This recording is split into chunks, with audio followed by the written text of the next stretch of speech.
Hi, everyone. Welcome to Office Hours. If you are on YouTube, you'll see a little link down below. You can click on it. You'll end up in Zoom.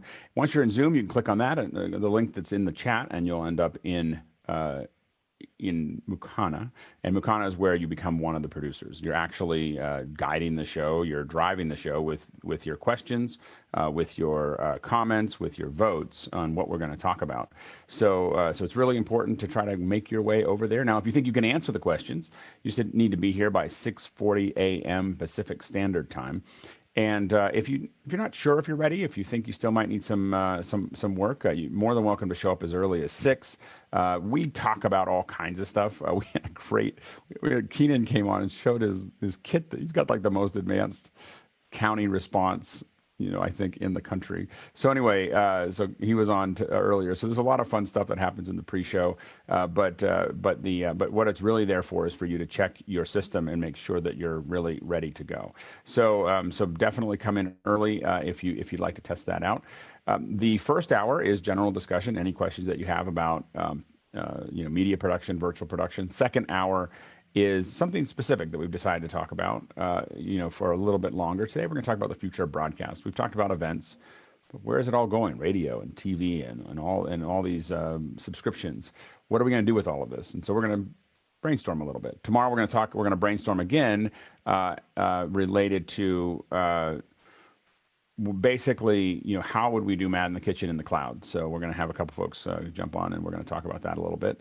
And then on Saturday, we've got a really great day. So Saturday we've got education, of course, and within the education hour, we're going to have David Milan from Harvard University. He's running CS50, and that is it's a big deal. So he's going to come on and show us what he's doing, how he's making that work, and we'll be able to have a little chat with him.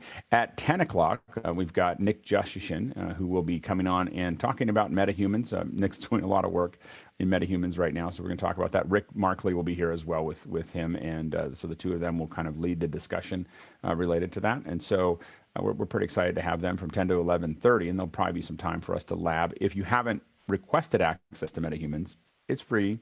I would go up and check it out. And then, of course, at 5 o'clock, we will be doing Mad in the Kitchen. We open the doors at 4. I would highly recommend getting in early to make sure that we sort everything out and get everything working, because the stream starts hopefully right on time at 5 o'clock. And so we will. So please be here at 4. Try to be there at 4. Come ready to cook, or come ready to watch production, or come ready just to watch. So the link is in the emails that go out, so you can still register and join us for that. Right after we do Mad in the Kitchen, we immediately we close up all the breakout rooms, and we have a discussion about what worked, what didn't work. We talk about why we did what we did, all those things. So it's really a great lab for us to kind of play in. All right, Bill, are you ready? You're back. Welcome back. I am. Thank you. I missed the place, so it's good to be back, and let's dive into it. Cami Van Swake of Redondo Beach, California says, I'd like to be able to stream from my outside deck. I am on a residential street, not too noisy, and have walls on 2 sides. Is there any mic or audio processing solution that might make this possible? Jason, and then Mickey. Oh, great question. I would say your best bet is a high-quality lav. This is a Sennheiser AVX, and these are, I don't know, maybe $600-700. I know it's a little much, but worth it. Go ahead, Mickey. Yeah, good point about having a mic that is within closer proximity to your mouth, like a lavalier or headset mic. Though, if it is only you streaming and you're not bringing other participants, you might want to consider even a longer shotgun that has a high off-axis rejection, because sometimes if it's just you and you're not cutting between the different sources, having it too clean might feel a little too sterile and a little too, what do you call this, unnatural. So if it's only you, I would accept a bit of a natural ambience there. If you don't care what's especially if you don't care what's in the frame, you could also use an SM58 or PR40 or something that is really a dynamic mic that is going to knock everything out. What do you say, Mickey? Yeah, and yeah, in terms of processing, like if you have a mix pre, noise assist helps, and also if you're willing to spend for like an 8 series, there's both noise assist and also Cedar, that's available, Cedar plugin available for that. And then also, if you have a digital mixer like an X32 or like a Yamaha, like Yamaha has the primary source expander, which is essentially like I believe it acts like a multi-band a gate or multi-band expander, so that can help with cutting things out. But with any processing, less is more. Bill and then Jeffrey, real quick. Just the closer, it's always physics. The closer you can get the mic capsule to your mouth, the more signal to noise ratio you will have. So headset is the first order of business for me. Yep, go ahead, Jeffrey. And if you do a shotgun, make sure you invest in a dead cat, because if you have two walls, you're creating a little circular pattern in the wind. Go ahead, next question. Moving on, Tom Vinland of San Francisco says, hello all, I'm putting together a YouTube show and would like to use the Facebook portal. How would I bring in the video from the portal into my ATEM Mini Pro? Also, what would be the best portal to use? Thanks all. Yeah, go ahead, Guy.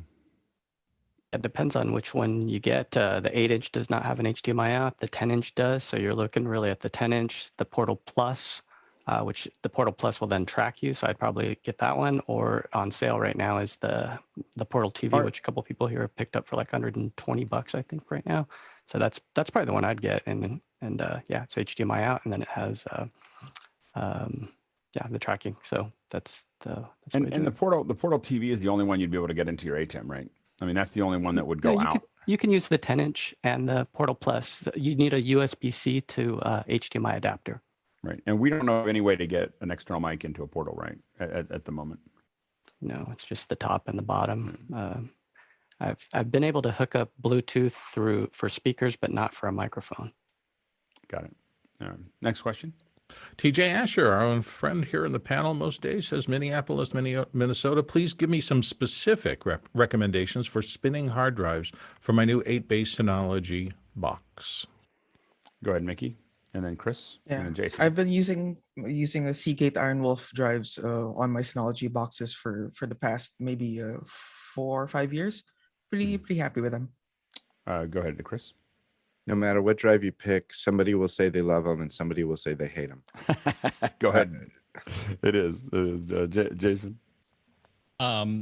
Seagate Iron Wolf is great. The Red series from Western Digital is fantastic. My advice is, no matter what you do, get half from one company, half from another. Be sure that they are completely different batches. And in that case, that's the way to make sure that you don't get one bad batch. Go ahead, Mickey. And yeah, with these spinning hard drives, these NAS hard drives, which most of them spin at 5400 RPM. With 8 drive base, you would be able to saturate a gigabit connection, a 1 gigabit connection. But if you want to step up to 10 gigabit, you might want to think of a lot of Synology boxes allow you to put an mSATA, cache drive. So you might want to think about stepping up to that. And which Synology drive do you use? I just have to ask, because I'm looking at Synology drives. There's so many options. Yeah, I use the DS18. It's both in the studio and here. 8 drive base. 18, I believe. 1817. Yeah. Next question. I wouldn't buy less than 7200. I'm shocked you're buying 54s. Sound files aren't that big. Next question. Aaron Giancarlo doesn't really have a question, has a nice comment. I wanted to give credit to Alex. I had a Zoom interview yesterday and I followed his video rules of sounding good and looking good with a basic background. Added some uplights for effects, and it was like walking into the interview with a Gucci business suit. It truly does work. There you go. There you go. It is. It's like you get to play heavy, so it's a good thing. Congratulations. Well done. Next question. Rupert McCrae of Dallas, Texas is up next. Has anyone encountered a camera mounting product called PlexiCam? It's a transparent plexiglass bracket to hold a camera in front of a monitor. I saw it mentioned by a guest speaker on one of Zoom's own recent webinars, and he's got the PlexiCam link there. I have not seen it, but it looks like it could be useful. I mean, especially for a larger monitor where it'll bother you less. I think that it could actually work well. Any other comments there? Go ahead, John, and then Jason, and then we'll move on. A larger monitor works better. We tried it with teleprompting, and the plexiglass made it difficult for the person to read it, but using it for looking at the audience, it worked great. Go ahead, Jason. If it corrects your eye lines, great. My advice would be practice with it beforehand, because if not, I feel like you're going to end up in a world of hurt with, having to move windows around it. Yeah. Next question. Sky Gleason of Seattle here in the panel says, Victor, what was the company you used to make the remotes mugs, and why did you go to another company to create merchandise? And could you put the links in Mukana, please? And everybody grab yours. Go ahead, All Victor. right, Kent is the person that's been in charge of those. Several people have used several companies. Okay, so Custom Links has been used. I bought my t-shirt from Teespring because I'm a bigger guy. We have Bill Davis has mugs. We have some hats. So a lot of different companies are being used. There's no one designated vendor, although Kent is willing to do that and try to get a discount for mass, but we just haven't had the volume yet. So I think people have been doing it on their own. I understand there was some returns because of poor quality, so I was just trying to avoid learning where not to go. Yeah, who likes their vendor, I guess is the question. Teespring did a fine job for me. Jeffrey Powers had some issues with a couple of t-shirts he had made where they were fading. Leland Best had an issue with a hat he had done where it wasn't centered. Both, in those instances, they were corrected. New product was sent. Not a problem. Also, Laura Seal has a groovy, hippie tie-dye one that she had made. I don't know where she got hers. It's so great. All right, next question. Comes from Edwin R. Ruiz in Chicago, and Edwin says, has anyone experimented with very inexpensive in-ear monitors? Would these be a good solution for sending out with a remote video kit? And he's got an Amazon link there to product. Go ahead, Carl. So Behringer has just released a new series of in-ear monitors. They've got it's a version where you can actually change it from Bluetooth to wired. So you can buy the one set. As you can see, you can touch them in. But yeah, the Behringer ones are pretty good. Come in 2 colors as well. And who makes these ones? Those ones that are shown, they look like they. I mean, generally in-ear monitors, the big thing isn't that they're discrete, because most of them will sound pretty much the same. If you're just listening for vocal quality, go ahead, Jeffrey. Last year, I did a comparison with all of these Amazon ones. I'm up to do another one in the next couple months, so throw out some ideas. This was DC Mecca was the one that we saw. Yeah, and the question is like if you're doing it for music, they have to have a certain level. If you're doing them for what we're doing here, it's mostly about the feature set. Like I use the audio implements, but it's because of all the pieces and how they work and how they tie in, which is what makes them different. Go ahead, Jason, and then Chris, and we'll move on. I've used, these are maybe $20 or so. The logo is an M. I've used the Shure. These are maybe $500 or $1,000, something like that. And for vocals, it doesn't matter one bit. If you're in Zoom, don't worry about it. Yeah, it's always going to be better than having to deal with a loop back. Good, Chris. It's always important to remember that you're putting this thing in your ear. You only get 2 of them when you start your life, and you want to be careful and don't go too cheap. I mean, something could go wrong. Next question. Victor Kaya, it's for me. Okay, so it's about my little shoot yesterday. And he says, how did the gig go? Very quickly, it went incredibly well. Let's see if I can bring up a picture. Here's the shoot rig. We were working with a guy who's a great jib operator, and we were doing kind of a yoga interior thing in a condo. And the things came out pretty good. That's one of the frames from the shoot. It's just kind of that kind of soft interior look with close-ups and wide shots, and it went really, really well. I was very happy with the results. Blackmagic cinema cameras do a heck of a job. That's great. Fantastic. Next question. Joshua Nichols in Orlando, Florida says, is there a way to embed a caption stream into a pre-recorded video for live stream? I typically use Vimeo or YouTube as my live stream platform, but I'm open to other systems if necessary. Yeah, you can do a couple different things there. Go ahead, Jason. I'm sure Alex is going to cover it. Final Cut does a pretty stinking good job, and you can play it out directly with a Duo 2 if you wanted to. Yeah, I mean, the first thing that you want to do is there's a couple different ways to manage that. The easiest way to make it portable is to get that into an SRT format. And you can use, there's a couple different pieces of software that will generate that for you. But you can get into an SRT. The easiest way to do it, in my opinion, is to use something like simonsays.ai. you push it out from your editing package to Simon Says. It comes back all lined up in little segments all the way across, and then you just go in and correct it. It won't be right. It's AI, so it won't be completely right, but it'll be pretty close, and it'll have all your timing done. And then from there, you can export that out from Final Cut or Resolve or Premiere as an SRT. So you can embed it in captions. Most of those apps will also have the option to embed it in captions inside of your file. But generally, if you're going to go out to Vimeo or YouTube, you'll want the SRT file. That's what they're going to want you to upload for and that's going to be embedding the captions. It won't be burning the captions in. So there's what we call open captions, which is burning those subtitles into the video. If you want to do that, all those video packages will just let you burn it in. It's usually a radio box somewhere in the export. Otherwise, you can have it embedded into the video, or you can have it exported separately as, again, an SRT, a VTT. Those are the two probably the most popular ones. And then but otherwise you can burn them in. But all those apps, the Simon Says just makes it easy and relatively inexpensive to get the raw data. If you have relatively good audio, it'll handle it pretty well. Go ahead, Jason. The only thing that I would add to that is, unless something has changed since I last looked, SRT is basically a text file. It's human readable. So in the field, you can actually edit it if you need to. It's just you can absolutely write time code. It's just getting that time code is a pain. So if you can upload it to the cloud and have it knock out all your time code and get you 90% there, it'll take 15 minutes or 20 minutes for the cloud to just give you back something that is 85 to 90% accurate, and then you just go in and just fix it all. And in most of these apps, whether it's the ones that I have the most experience with is Final Cut and Resolve, the editing process and the formatting process is actually relatively easy. So, but what the part that's a pain in the neck is the timing. And so you just want something to give you timing. If you have a last minute edit, you don't have to do that whole loop again. That was my point. But I'll say if you have a you can definitely. I have literally opened up VTTs on a live stream that are still being generated, and fixing them while they're being generated for big streams. And so you can all of that stuff can be edited on the fly. Next question. Torre Graysdale of Oslo, Norway says, Alex has talked about the concept of recursive and non-recursive edits in regards to billing clients. I'm not fully grasping what makes a change recursive or not. Could you elaborate with an example?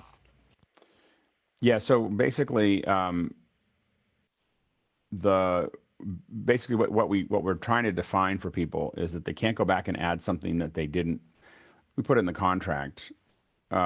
That we sometimes will do it. I'm not saying we'll never do it, but we kind of put it in there so that we can negotiate if that happens, depending on the client. But essentially, a recursive edit is something that goes back and so non-recursive means that you're not going to go back and put something in that you didn't say the first time. So the idea is what you want clients to think about is, I'm going to ask for all these things to be changed. Then when I see the next version of this, there's a change order. If I ask for something I didn't ask for the first time, like you can keep on correcting the thing. Non-recursive means you're not going backwards. So you can keep correcting the corrections that you made, like your edit that you fixed. I asked you to edit this shorter, but that edit didn't work. That's fine. What's not fine is going back into saying, can I add something else to this that I didn't say in the first round of edits? And so you just have to be careful. And a lot of times you do have to do that, but you have to have a negotiation with the client about, if you don't have that in the contract, you can get into a briar patch that you can't get out of, because the client will keep on rethinking as they see the edit. They'll keep rethinking what's possible, and you never get out of the edit. And so we usually put something in to set some rails that that gives us the option to start charging for it per hour for us to keep making those changes. It's fine. We don't mind as long as it doesn't, like, clients changing their mind is fine as long as there's a price tag to it. Do it all day. So you always kind of want to set up that relationship with clients that you want to be flexible. You don't want to say, oh, we can't do it. You want to try to almost never say no to a client. No, we can't do that. It's more of yes, and it will cost this much. Like it to do that thing that you wanted to do. And so those are the things you just want to think about with non-recursive edits versus recursive. Recursive is going back and going, I want this now a new shot. And again, it's not bad if they do it every once in a while. It's bad when they do it 40 times. Not that I've ever been there before. Next question. Edwin R. Ruiz of Chicago says, it's been several months since the Davinci Resolve Speed Editor interface came out. Is it part of anyone on the panel's editing workflow, or has it become desk clutter? Go ahead, Jason. I believe it's been over a year actually since it was announced. I think it was NAB last year. I could be wrong about that, but suffice it to say, I've used it for the ISO. You know, if I need to correct a camera thing in the ISO recording done by an ATEM Mini, I've used it. Other than that, I'm too good at Final Cut. Yep. Next question. Moving on, Eric R. Rice of Leavenworth, Kansas, says, I provide AV support for a state legislative candidate last year and suspect I will again. We're doing single-camera multi-mic broadcast on Facebook Live. iPhone as a source with mics passed through a Pioneer 4-channel mixing board. Any recommendations on ways to improve control over the camera and audio feed? Go ahead, Carl. So Blackmagic have what's called a web presenter. So you can actually present straight to Facebook from that web presenter via the USB-C. You can plug in another phone via 5G. That'll go direct. So that's a nice clean way of doing it without a computer in the loop. Hey, go ahead, Jason. Carl's answer is fantastic. I adore the web presenter. I would say get at least one real camera that you can jack into with that mixer directly. That will give you so much more control over what I think you're going for, which is a locked shot and, easier ways to play around with whatever it is you need. And one of the things to think about is using something like Filmic Pro can output that can go into that web presenter. And so you have Filmic Pro to go into and does the new web presenter have HDMI in? Does it? No, there's no HDMI in. The only so, HDMI out is like your control, with all the stuff on the side. So what you'd want to do is you'd have to convert. So think about Filmic Pro with a clean output going out to a HDMI to SDI converter, going into the web presenter. I know it sounds like it's not that much tools. It's really easy. And then you can use a Filmic remote to make adjustments to your camera, without touching it. That would be probably a way to get more control. Go ahead, Mickey. I'm not familiar with the Pioneer mixing board that you're using. Most Pioneer mixing equipment are typically tailored more towards DJs. So I would maybe try to save up for a console, a digital mixer that has more control in terms of EQ and dynamics processing and such. Yep. Next question. Noah Sargent in Fullerton, California. Is there a list on Discord of YouTube channels produced by the Office Hours panel? Love to follow some folks. There isn't. There's a couple places with like Look Here and so on and so forth where we encourage people to put their own things. I don't think we have any central place. It's one of the problems with Discord is there's no central place to do that. So we're working on a website and hopefully we'll be able to put it up there. I have a need for the website now, so I'm just working out the URL. It's a little bit of a thing. So once we get that sorted out, we'll have it up. Next question. David Brady in New York says, is there any way to configure what source is in the picture-in-picture hole on an ATEM Extreme? Oh, yeah, go ahead, Jason. Yeah, absolutely. Use the cut bus. So you would select, the downstream keyer and then select the camera that you want to be in the hole. But it's definitely there. Yeah, absolutely. Next question. TJ Asher of Minneapolis says, is there a way to completely turn off the back monitor on a Blackmagic Puck Cinema 6K? I have the monitor brightness on the camera set to 0 and it still shows on the display. I have thought about needing to do that, but I have not actually tried to turn off the monitor. Go ahead, Mickey. Wait. Does the Pocket 6K have an EVF? No, right? Because usually if cameras have an EVF, they would have a little proximity sensor there. Yeah, I haven't seen it. Go ahead, Chris, and then Bill. Gaffer's tape. I was going to say foam core, black foam core. So you don't want to get the sticky With stuff felt. on it, but foam core. Yeah. With felt. Yeah, absolutely. Next question.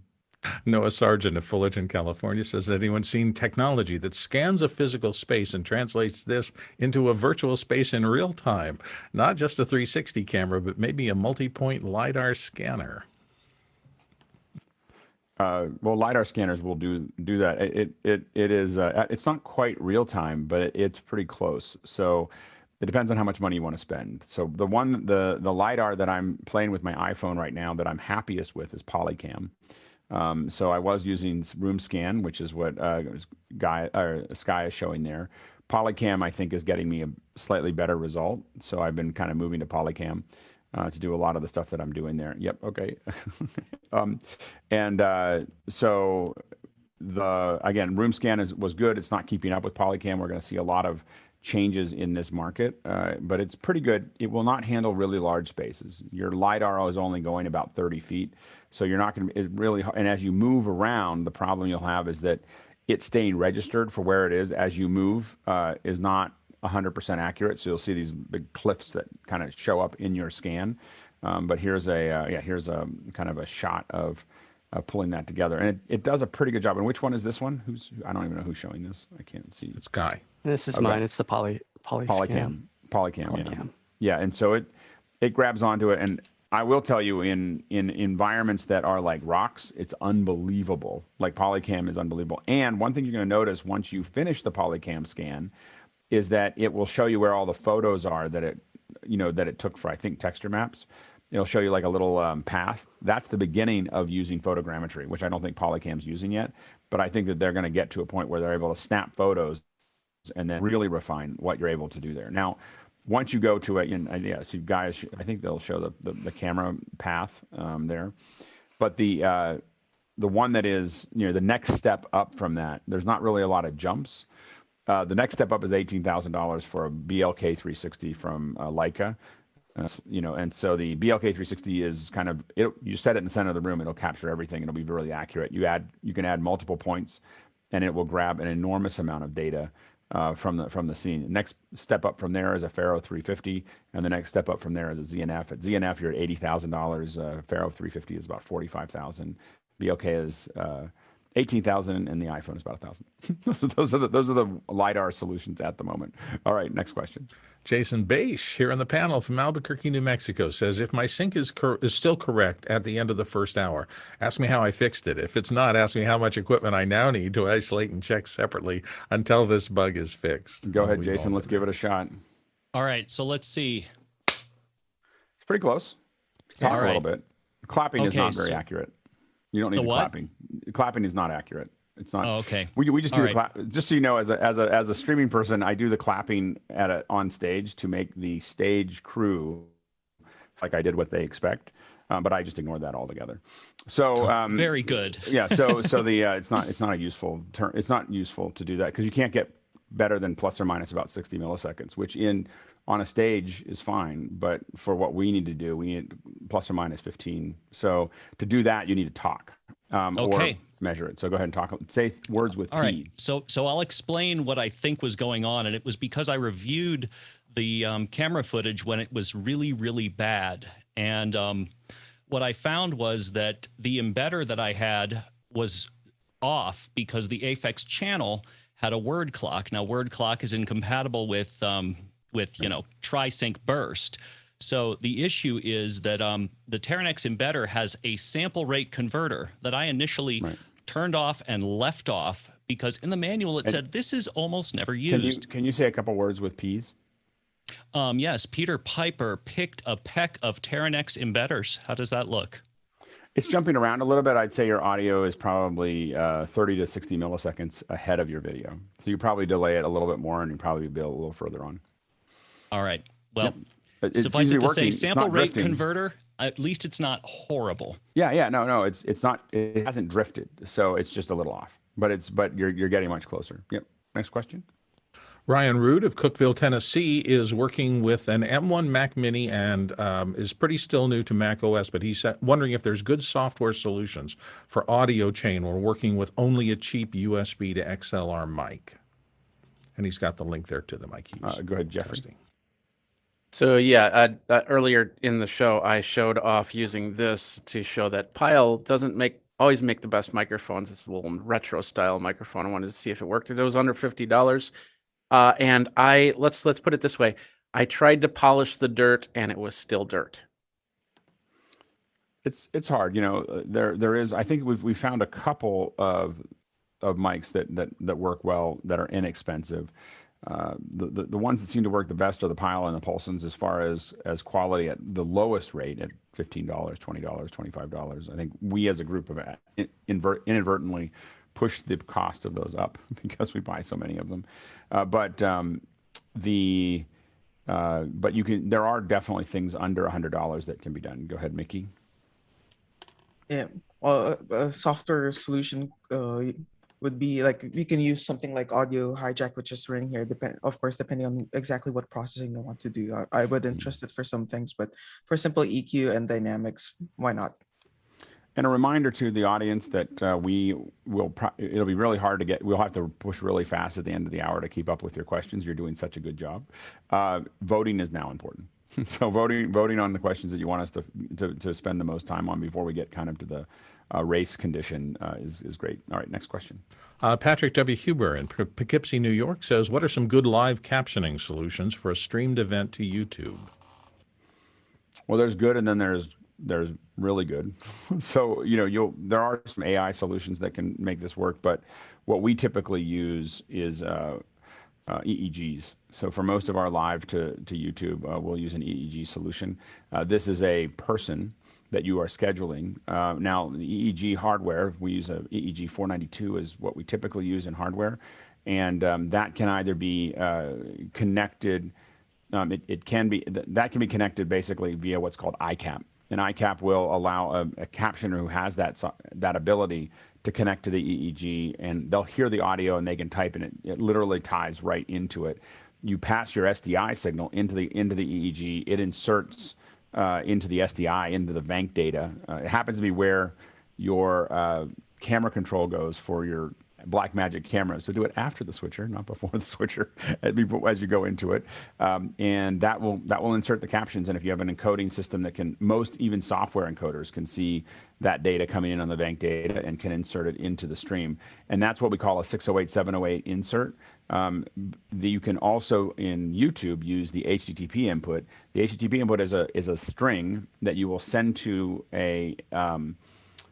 it's a string that you'll send to your captioner, again, a captioner, a real person, and they will put that into they'll either have Eclipse or ProCap typically, and they'll basically insert that as a place that they're going to stream to it. The final way that you could do that is if they can't do that for some reason, they can go to Stream Text.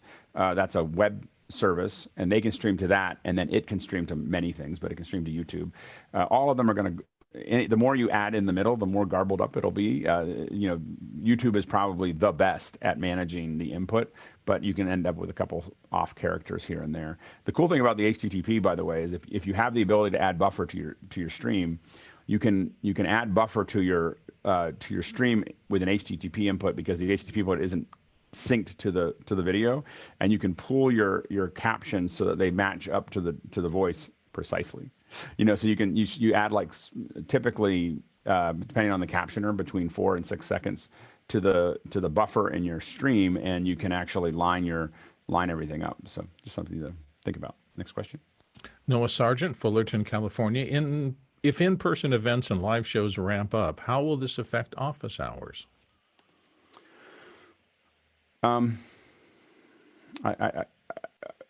We have them ramping up.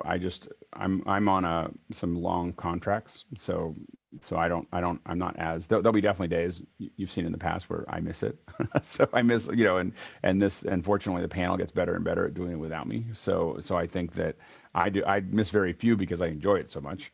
But generally I have a series of large contracts that keep me out of most day-to-day streams, because I'm working on kind of something that lasts for 6 months. So, and it's a pretty set schedule, so it works out well with the schedule that we have. I can't do anything after 9, or very few times I can do something after 9, but outside of that, it works pretty well. Next question. Ronnie Settle in La Plata, Maryland says, Alex is portable today. What is the backdrop he's using? What suggestions do you have for portable backdrops? I am using a very high-tech backdrop. It turns out that this is the wall behind me. So it actually, what's funny is that other than not having an Ethernet connection, I'm actually going to request this room or this format of a room from now on from this hotel. I'm in the Lowe's Hotel in Hollywood, and usually they have a horrible setup where the larger room, this is actually one of the smaller rooms. The larger room, turns out, puts the desk in a horrible place and doesn't have a place to really line it up, and there's a window behind you and everything else. This room is the one I'm going to request all the time, because the way they put the desk, it puts something right behind me. Go ahead, Jason. Yeah, the Lastolite is usually, I think, the one you use, and I've got a The just hard an part is easy way to flying with show it. it. I have thought about taking it with me. So if I drove to a location, I would definitely do it. I don't think it's good enough for me to feel like I need to pack it. You know, like I consider it, but if you've ever waited for packages, if you've ever had to wait for luggage in LAX, no, thank you. All right, next question. Moving on, David Brady in New York is back again with when using a teleprompter with Zoom strictly for viewing, what's the panelist preference for prompter view, active speaker, gallery, or other? I prefer active speaker. Oh, go ahead, Guy. Yeah, here's how I have my Stream Deck configured to where it's a button that I can switch between them. And then I'm going to show you here how it actually looks. So I've got gallery on the left, active speaker dead down the middle, and then text on the side. And then I can push that button and I can swap, on the fly. So that's how I have mine set up. And this is a 24-inch prompter. That's great. Nice. Yeah, next question. Dave in Toronto, and Dave asks, can we submit Mukana feature requests? It would be great to have more control over the interface, and I'd prefer to see column order, recent chat and popular video answered. Feels like it would be better to follow the producer's workflow. The best place to put Mukana requests is in Discord. So we have in Discord, there is a channel in there. There's two to know RFI. Some people I confuse people with that, but RFI is room for improvement. So this is general office hours, room for improvement. If you have suggestions, we always want to hear them. The two places that I look before everything else is the RFI and Mukana are the two channels that I probably look at the most. And Chris, who writes Mukana, looks at Mukana probably at least once a day. He's pretty responsive, and you'll find a lot of the features are based on your requests. So that's the best place to put them. Next question. Next question comes from Eric in Chicago, and Eric says, I love office hours. With so much information being put out each day, how are you thinking about discoverability and search engine optimization so that viewers can find the information at a later date? We're working on it. I have a pretty large plan for that. We haven't gotten to it yet. It's on the roadmap though. And what you really want is the reason it's so important for Bill to hit answer before he starts talking, before he asks the question, is because we're working towards being able to tag all that data automatically from that. And so lining up that playhead, with when, so, and I do it too when I'm asking questions, but when I'm asking the questions on a Sunday or whatever, I try to hit answer, then read it and get into this pattern of that, so that that's really for the system to be able to tag that video area with data. And we don't have it done yet, but we're working on it. Next question. Yeah, I hope when we get to that, Zoom can stop this switching back to gallery view when I don't want it to. So a mouse has to go over and switch it back to gallery view. It's just crazy. I will say it would be really great if Zoom just let panelists, if you're a panelist, it would be great for us to lock view. Like lock view. It seems like a little thing, but locking view would be an amazing thing. All right, next question. Norton Norheim and in Norway says, which wireless systems and setups do you recommend for in-ear monitoring? Go ahead, Jason. This is the Shure P3, what is it? P3RA. It's on the cheaper side, but it's not $100 thing. I think there may be $600, something like that, but it's pretty stinking solid. Yeah, go ahead, John, and then Mickey. Less expensive than that is this X5, and this is the receiver, and this is the transmitter. What I like about this is it has 6 channels and just a single push button to switch them, and a nice volume control, and they're sturdy. They're made out of metal, so I know they're going to be dropped and walked around. And that's an X-Fine or X5? XVIVE U4 X5. receiver. Yep. Go ahead, Mickey. Yeah, same with what Jason mentioned. Shure has a solutions, and also Sennheiser as well. They have solutions from, I believe, $1,000 US all the way up to I think $3,000 per channel. That's great. Next question. Noah Sargent of Fullerton, California. Could also be nice to have a bio section or something like that on Discord to learn more about everyone's background. There's not really any place to do that kind of persistence, and we're working on being able to do it either in the web page or elsewhere. So we're definitely thinking about it, but Discord doesn't have that function. That's the problem. Next question. Morris Van Zil in Johannesburg, Africa. We have a setup with a few iPhones recording via an ATEM into a small studio setup using Filmic Pro. Any advice on how to balance and expose all iPhones to match their output? Yeah, so what I would do there's not a great way to do that, but what I would do is get a chart that has color. And now we use something like a DSC chart. If you're using iPhones, you're probably not looking for a DSC Labs Dumont chart, but you could also use an X-Rite chart that has, like a little chart and get the colors all onto the same camera. Then I would use something like Filmic Pro for the clean output, Filmic Pro Remote to start playing with some of the bits and pieces there of making those adjustments. It's about the most control I know of on the phone. I don't know of any other. You could possibly try to just white balance them as well with Filmic Pro and lock it to that as well. So those would be the two options. Go ahead, Jason, and then Nikki. Yeah, I just wanted to show this off. Yep. It's pretty inexpensive. I mean, these are, I want to say $100. $150, I think, and they're worth it. Those are X-Rites. I would keep that in my production bag all the time just to have something that I can grab color. Go ahead, Mickey. Yeah, definitely lock white balance and also the tint on each iPhone, and then set them at the same shutter speed and exposure settings, ISO settings. But then as you place those in the room to actually frame things up, then manually adjust each iPhone's exposure. But starting off with the same level exposure setting would be a good starting point. Next question. Jack B. in Chandler, Arizona, I believe. Does anyone have experience with an ATEM Mini Pro having fan noise after a cold start? And if so, are there any solutions? Go ahead, Jason. Yes, this happens. It's just one of these things that happens. The advice is very simple. If you don't need 1080/60, turn down that level on your switcher. You probably can get away with 1080/30. And the number one thing that I have found affects my fan noise is my button brightness. So know that you can go into in the ATEM settings, not in the ATEM switcher. You go into the button settings and you can turn the buttons. I turn them all the way down. They're plenty bright that way. And it seems to be that they affect its heat more than almost anything else that you do. Go ahead, Chris. Yeah, mine's just been running for 9 months. No noise. Yeah. Next question. Ken Jones in Seattle, Washington, using OBS on a Mac Mini M1. What must I do to avoid frames missed due to rendering lag? No encoding issues, no network troubles. GPU usage is 8%. CPU is 13%. I'm stumped. I lose 2% or more even on a static image. How do I troubleshoot this? Jason? Ken, I'm sorry, the cynic in me is taking over here. Do not use OBS on a Mac. It's just not the same product as it is on a PC. Yeah, and especially on the M1. You're now getting really far away from the average user of OBS. And so has Memo Live been updated to M1 yet? I mean, is it running with it? I think there were still some dependencies. Does anyone know? And then there's also there's a couple other apps there. Wirecast. I know that Jeffrey uses Wirecast, but you're using it on the PC, right, Jeffrey? I am using it on the PC, but they do have a metal version in beta right now. Yeah. So I mean, other things will move forward, but I would definitely not recommend OBS on an M1. That's really far away from its core competency. Next question.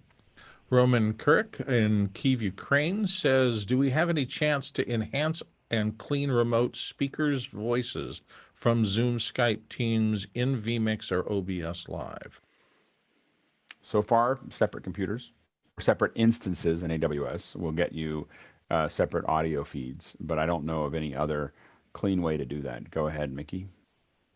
Yeah, it'd be great if you are able to, get individual isolated feeds so that you can manipulate each voice independently. But even like in either situation, ISOs or all mixed together, you can still benefit from especially a bunch of processing, especially dynamics. EQ can also help, like what I'm doing here in terms of feeding out the Mukana. I'm just grabbing the whole Zoom feed of this meeting and just applying several light layers of dynamics processing there, and it's smoothing things out quite a bit.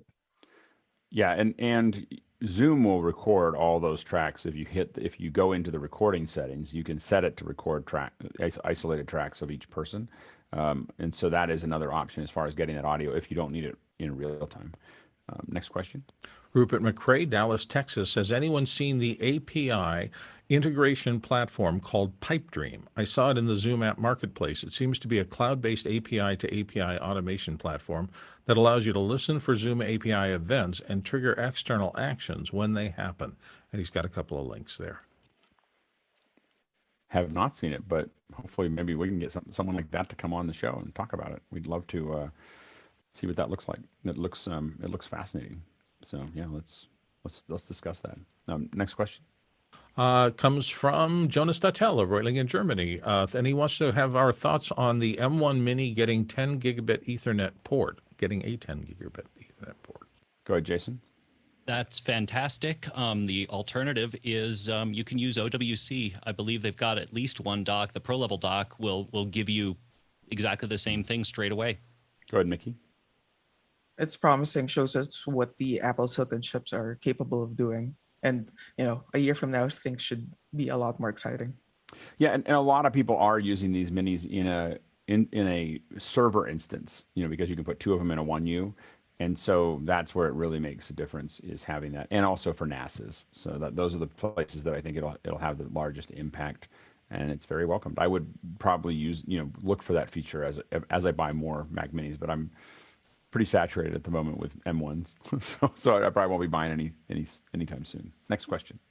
Guy Libby of Satellite Beach, Florida, says, speaking of Final Cut, any update on getting office hours certified as a learning experience to qualify for education rates? PixelCore used to be we got qualified. We had to go. We went through the whole training program and the whole process. So the best part was we got discounts as a group, got discounts on the hardware. I mean, as PixelCore, we got really good discounts. It was worth it. But yeah, we got certified as a group. We'll see what we can do. We'll play with that. Go ahead, Chris. Yeah, I was going to say I got my first DSLR off that. Yeah. So we'll try to figure that out. I tend to bristle at certifications, and so that's the part that takes time. Next question. Talak Miguel Lopez Waterman, our friend in New York. What's the cleanest way to deal with background noise? Could Mickey say whether he runs with original sound on or off? Go ahead, Mickey. Yeah, I think this question came up yesterday, but best way to deal with it is to work with physics. Get noise sources as far away as possible. Try to put a barrier between you and the noise. And whether I could say if original sound is on or off, like if I know that someone has a fairly capable mic, if I'm not hearing full frequency response from it, then I can say that the microphone is being hindered by whatever processing that Zoom is doing. Or if I can hear that echo cancellation or noise suppression is trying to work, which you can hear with things like pumping from a person's speech and little anomalies like that, then I can tell that Zoom is also doing processing and that original sound is off. Good, Jason. If your background noise is due to something like a ground loop, my advice is digitize as quickly as you can and get it into the camera. That way you're running digital. Next question. Daniel Woodfork of Washington, D.C. Why is Zoom invite time duration for office hours set to 1 hour versus 2 hours? Because it doesn't matter. Like once you start, you just run it as long as you're going to run it. I could set it for 2 hours. I think that it'd probably be easier for people to schedule. I didn't even think about that. I'm sure that it was whatever it was set to when I set. A lot of the Zoom settings in the webinar is what Alex set to when he did it 390 days ago, and so there hasn't been any, like, I'll add new features if there's something at the bottom, like 1080p or something like that, but I don't think about the upper ones. And Chris Fenwick pointed out that like the pre-show is just like, hey, we're trying something, because that's what we were doing when we did it. And post-show was something we added later, so I had to distinguish it some way. So we'll go back and start cleaning it up. All right, next question. Tommy Shantz made me feel bad. St. Paul, Minnesota. Could you please tell us where to put the pronunciations of names so that the readers have less of a struggle? And I'm joking about that. I don't. Yeah. So, but I love the pronunciation. In the mobile version, in the desktop version, there should be like a profile in the upper right, In the mobile version, it looks like a little hamburger, the 3 lines, we call them hamburgers. And you click on that, and in your profile, you can define, there's a place there for phonetic spelling for both your name and your location. And so you can put it in there. Now, my request, we don't have the feature set up to be automatic yet. But my request is that you take your name and you go to a phonetic website that will automatically convert it and then put it in there. Try not to make it up because it's actually pretty technical as far as what it does. There you go. So that's in the Mukana user profile. You can put in the phonetic name. Now that phonetic name will not show up in Mukana in general when everyone's looking at it. It just shows up in the back end for us. And if someone puts the request into, I just forget, but if someone puts a request into Mukana for the panelists to see it, then I'm sure Chris will do it. And then panelists will see that as well. Next question. Joshua Kuhn of Spartanburg, South Carolina says, I've had a couple of clients ask about control room design, so I'm looking to get set up to do that. Any essential vendors or partners? I'd bring in an electrician for that work, so just for the production gear part of it. I'm a big fan of a company called Cabinetworks. They're out of Ohio, and I think they may be part of a larger company now. All they do is build the desks. And Chris would build the desk for us, but he's busy. He has a full-time job. But they'll sit there with you over screen share, and you'll sit there and go, I want this, and I want this, and I want these turrets, and I want this thing, and they'll build it all, and then they'll just send it in a box, and it shows up. It's not the cheapest solution, but I will say that a good desk, shipping alone would be a lot. It depends on how fast ground is not that bad, but. I don't know. I mean, you're paying. I mean, if you're going to go to them, you're going to pay somewhere between $5,000 or $10,000 for your desk. So so the shipping doesn't, in the percentage play isn't that much. So, but we've had almost all our desks built by them, and it makes a big difference to have. You will cobble things together at first, and then you'll really wish you had a real one. It's all built on 80/20. So the thing you want to get good at is 80/20, because 80/20 is how literally I walked into CBS's control room in Washington D.C. and it's all 80/20, with nice desks on it, So I would look at that. What are the other key vendors? The DVE store is a good place to go to buy the equipment. They've got good customer service. They ship fast. Go ahead, Mickey, and then Chris. Markertech, Book Market, they'll be there a lot, and also Sweetwater. Yep, absolutely. Chris? Yeah, I was just going to say I could help anybody with desk design too if they wanted. There you go. I didn't want to commit you, Chris. So send Chris, I don't know, donuts. I don't know if he's a donut guy, but yeah, money. Yeah, so he can help you out with it. Fritchie will work for donuts. You heard it here first. But Chris is in the family, and it'd be good to if he's interested in doing it with you, then definitely ping Chris. He's got all that stuff set up as well. Next question. Joe D'Amato in Vancouver, British Columbia says, when sending or uploading recorded video, are there go-to tricks for getting file size down without too much loss of quality? So one of the big tricks that we use, if there's not a lot of movement, so you just have to decide how much movement and what you have to, as Mickey would say, it depends. What you want to look at is how much movement is in the frame. So for instance, if it's something like what we're doing here, or it's a direct address, Mac break was something that we had to get down because we were doing 1080p in 2005 and it was too big. One of the things we did is try to improve our ISO. Excuse me. One of the things we're trying to do is improve our ISO, the ISO, I mean, so that we don't have a lot of grain. Grain defeats compression. So having low grain will actually improve your compression rates and improve your quality in streaming.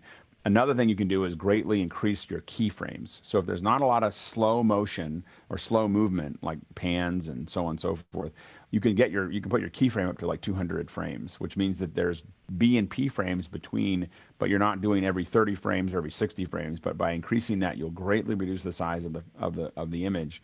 The problem with that is that if there's any slow motion, like when I mean that, I don't mean slow motion like Steve Austin. I mean like slow motion. No, only half the panel got that. Like only half the people listening got that. Anyway, so Sorry. Where's Lee Majors when we need him? I can imagine when I was such a little kid and I used to run in slow motion just like Steve. So anyway, it's slow movement. So slow pans, slow pushes. That's what doesn't work well in long GOPs. So, and what you're doing is by those keyframe, the distance between those keyframes is the size of your GOP or group of pictures.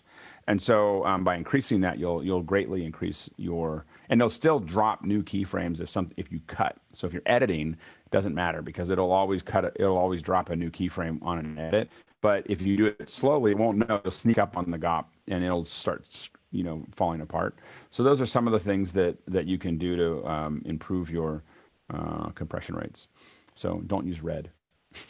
Next question. Edward R. Ruiz of Chicago says, anyone using motorized sliders for any live stream content, music or talking head wide, gimmicky or a higher production value? Sky. Edelkrone has a very slick package. They've continued to modify. They also are making their motors much more quiet, and they're also doing a lot of presets that you don't have to hit buttons. You can literally make the move manually, and then it just repeats it. Go ahead, Jason, and then Mickey. I think a slider is a great idea. It's important to know that if you're going to be opening the aperture up wide, that you get a curved one so that you're no farther away, no matter how long your slide is. But yeah. Go ahead, Mickey, and then Bill, real quick. Yeah, I think any director of photography would tell you that every single shot should be motivated. You should have reason to have that movement. If it's just something cool, save your money and put it towards something that would actually raise the production value. Go ahead, Bill. Yeah, it takes a little time to set the scene because if you have something close you can pull out from behind or something like that, those short slider moves look good. I will also note that Newer has one for like $110 you can play with. It's actually not horrible. You can set beginning and end points. Yeah, it is motorized. It's amazing. It has a little cute, real quick, has a cute bar that if you put it over there, it'll pan the camera just slightly as the slider moves so you can stay fixed on the subject. All that for like under $140. It's amazing. Good, Courtney. And relating back to the previous question, it does screw up your live encoding if you're going to be streaming that. Yeah, exactly. But in pure quality, we use a lot of sliders. We also use the one-man what was it? The one-man crew, I think, is the slider from Red Rocks. Is it one-man band or one-man crew? One-man band. One-man band. It's a slider that has a slight curve to it that is made by Red Rock, and we've used it for a lot of interviews. You get its focal point, of the person, and it's just great for cutaways that are a little less static. So we use it a lot, and then we use larger ones that we run across. We have one that we've used recently. We didn't have it, but the client had it, and I think it was 20 feet, 30 feet long, with a camera going back and forth, low on a stage for a concert, looking up, and it was great. Like it just looks, like every once in a while when you cut to it just in the right place. There's no operator down there. It's taking space that wasn't being used for anything else, and it gives amazing money shot every once in a while. So it works well. Chris and then Chris. Fenwick or Fritchie and then Fenwick. It's not even different initials. I typed it in the comments. Okay, go ahead. I was going to say, as an editor, many, many times I have been precluded from using a shot content-wise because it was at the point where the operator was reversing the slide. Very, very annoying. Also, if you get a chance, I a couple of years ago, I got a chance to cut some slider and sort of, hunty stuff shot by a real pro. Yep. And it's so much better than just, oh, look, I'm moving my camera. Yeah.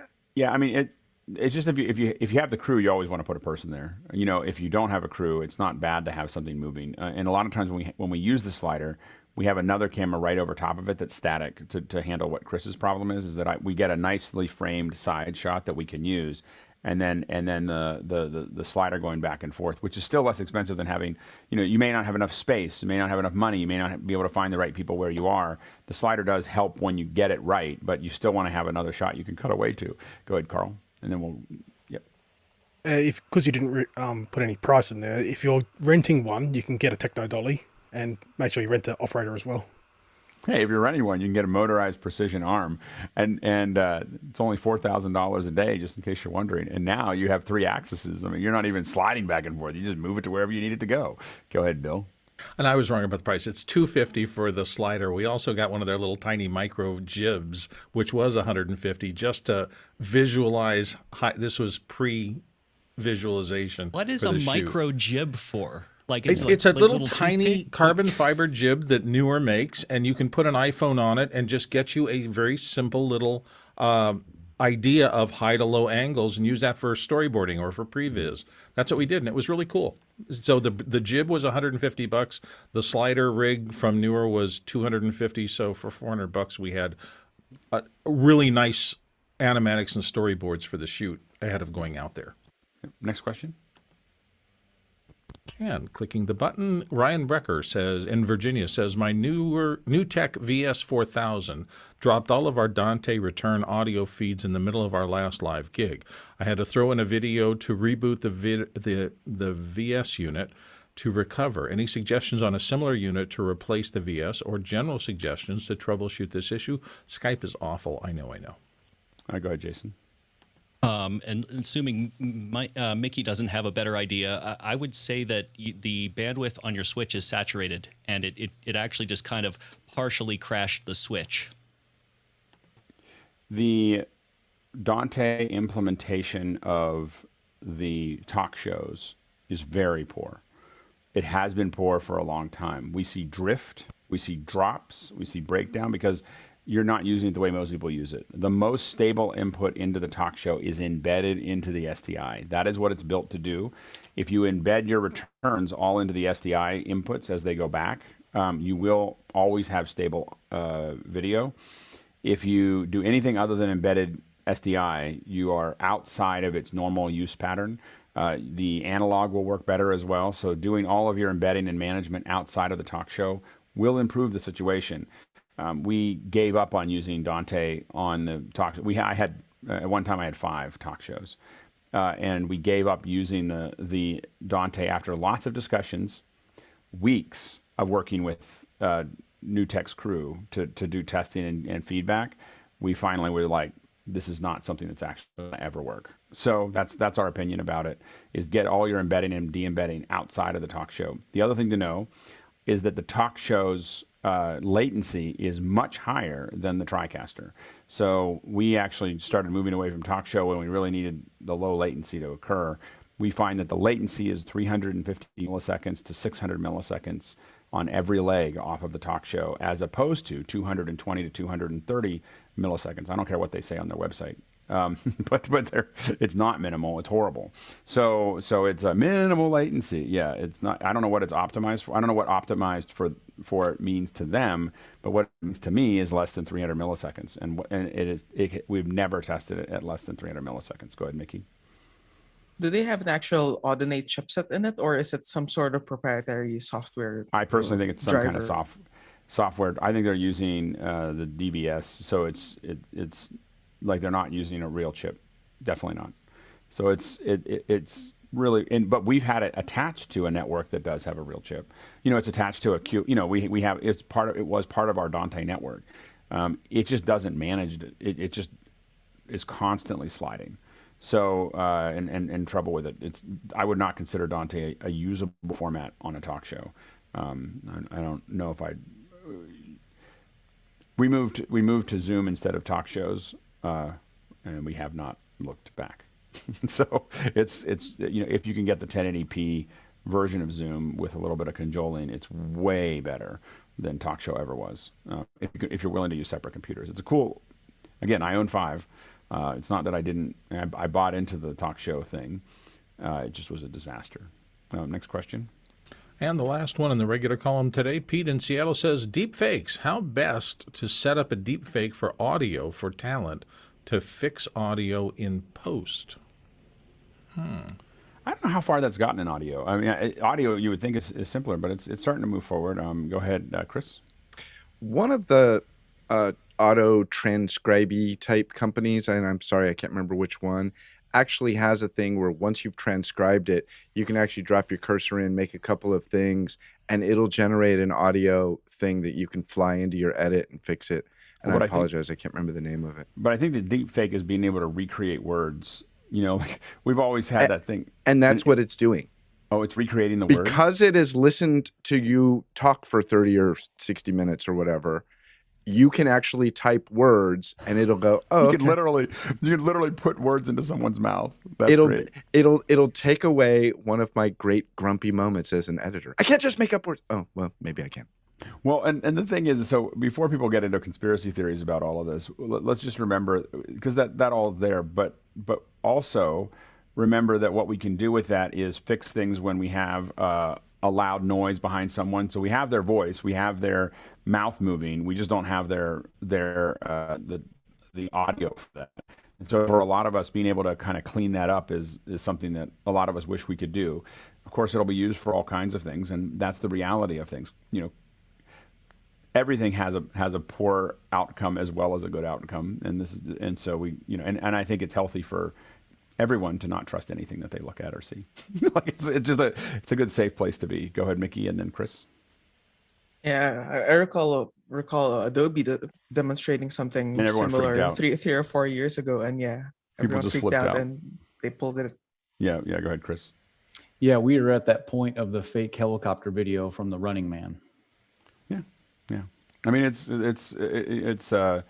again, I personally think it's healthy. I know most people don't agree with me, but I think that we have far too long trusted sources that we came in as a single source of information, where we shouldn't trust anything unless we have multiple sources of information that collaborate with each other, because that's harder and harder and harder. And I think it's good for us to not be fooled or taken down some path by listening to one person or looking at one video feed or one recording and deciding that that's the truth. I think that that's a very dangerous place to be, and it's easy. And we've been fooled for a long time. And the reason I'm so caustic about it is because sometimes I was the one that did it. All right, go ahead, Bill. As a narrator, the only thing I'll say is that if they do that, and they may well do it over the course where they can actually synthesize a voice and make it do what they want, the controls will be probably a little more complex than they are for color correctors right now, because there's so much nuance in rise and fall and interpretation. And you get these voices like, you know, David Attenborough is probably one of the greatest narrators who's ever lived. And it's not because he has a fabulous sounding voice. It's because he manages to connect interpretation with subject in a brilliant way. And that came from his brain, not from the mechanics of how he speaks. Yeah, but I think for the average person, for most of these, especially for what we want to use it for, if it got a couple hours of you talking, and specifically what I think we're going to end up doing is doing the same thing we saw with Siri and other things like that, where you basically have a person read these paragraphs, and it forces you to say all the things that you need to say so that it has an idea about it. Then it just needs to listen to you talk for a long time, understand how you come out of things, how you go to the end of sentences, how do you normally do it. Will be it the same that you did it? Probably not. But the more information it has, the better it would get. And it would get definitely good enough to replace 2 or 3 words that didn't match in. I don't think it would replace, like, you can type a whole paragraph and it would sound just like you. But if we needed to fix a word or something like that, we'd be okay. And we're running a little late, so let's go ahead and move forward. Go ahead, Chris Fritchie, and then Chris Fenwick, just like 10 seconds. Yeah, so do you ever think it's going to get to the point where if an actor dies, and he's recorded all this stuff, that his family They're already will doing get paid? Okay. They're already doing it. Yeah, because they're building a legacy for the actors. So they are so they're getting, most actors in Hollywood now that are A level are getting 3D scans all the time of different age points for them. Photography, photogrammetry, voice prints. You know, a lot of them are getting that stuff because it allows their estate to take advantage of that in the future. It also allows them, for those flashback moments, it allows you to have a very, very accurate flashback because you have literally the geometry to work with. Go ahead, Chris. I'll pass. Okay. All right. First of all, before we go any further, I just want to commend our producers for an amazing set of questions, and I want to commend our panelists for an amazing set of answers. Did a lot of data. that was a pretty good data dump. Really well done. And so the producers did great. We ran a little over because we were interested in the last 2 questions that we decided to stretch out. Or I did anyway. So we'll. But now we're going to shift gears, and we're now talking about the future of broadcast. And what I wanted to do is, I know we've talked about the future of events, and in a couple of the more recent conversations, we've started to talk a little bit about broadcast and what that might mean, or what all the things that are happening really might mean. And I thought it'd be interesting to have a roundtable and talk about what we think that might look like. There's a lot of challenges to broadcast. Broadcasters are. I think the most recent one came up as we were talking about broadcasters getting yet more bandwidth at the cost of our wireless systems, so that they can have more channels that no one's watching. it's kind of a. I think that NAB thinks that if we just keep on adding more channels, we'll figure out how to turn this corner. I'm not sure. I'm not sure if that'll be the case. So. But I think we're starting to see a lot of movement in a lot of places. Cord cutting. Now, I admit that I officially cut my cord by inadvertently 24 years ago. So I haven't, 24 years ago, I haven't really had a cable connection for a long time. There've been a couple months here and there that we tried it, and the advertising, the thing that actually pays for everything, when you're not used to it anymore, it's really hard to go back. And I think that's going to be one of the big challenges that we see. Is as people watch more and more of their stuff on subscription services, it's just really hard to go back to watching ads, and so I think that's going to be one of the big challenges. I'm just riffing until people raise their hand. So we'll go ahead and jump into the questions. Oh, okay. Joshua Nicholson. Or do you want to take some? Yeah, go ahead. John, and then Chris Fenwick. This is interesting. As we talked about commercials, I don't know, a couple months ago, I started timing the commercials on Paramount, the newly branded Paramount network, which used to be called Spike. During the day, they have 13 commercials, and they're usually about 15 seconds long. In the evenings, they have 16 to 17 commercials that run about 5 minutes, just under 5 minutes long. It's crazy. Yeah. Chris?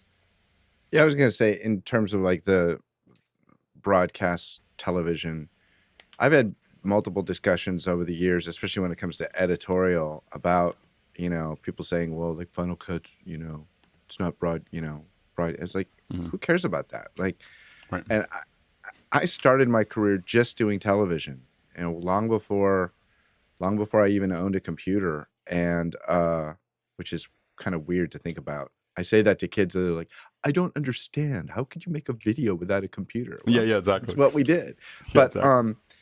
I walked away from broadcast 20 years ago, and frankly, there's better money out of it, and I just don't get it. I don't get it. I will say, as someone who started in radio and TV, and then went to film, and then went to online. No one has to believe me, but it's so much nicer doing corporate. Like, it is so much more fun. It's more creative. You're not like caught into like this is the way it's going to go, and you're going to deal with this showrunner, and you're going to do this thing. You do a job in for broadcast, and you get screamed at, and you're told how bad it is, and then you're asked, then they want a discount, and then they want this thing, and then they want whatever. You do the exact same job for corporate, and they're like, this is amazing. They're like, this is amazing, and this is great.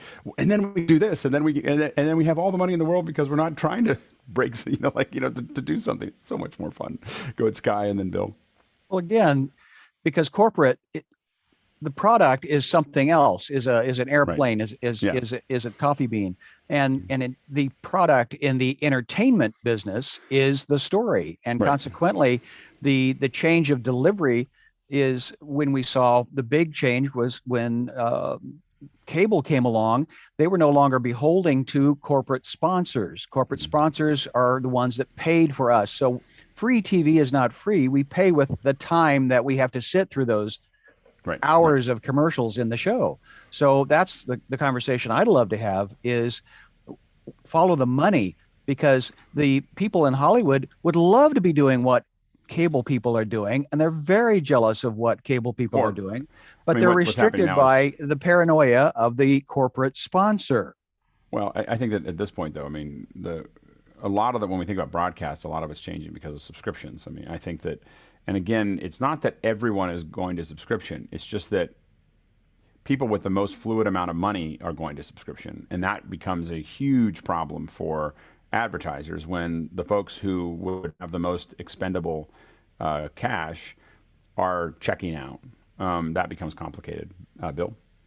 There's been so many eras of this, and I think we're going to evolve quickly. I've noticed lately when I've been watching a music video series on something that sometimes those little ad pops in line that you can get past. You can get past the first group, you can get past the second group.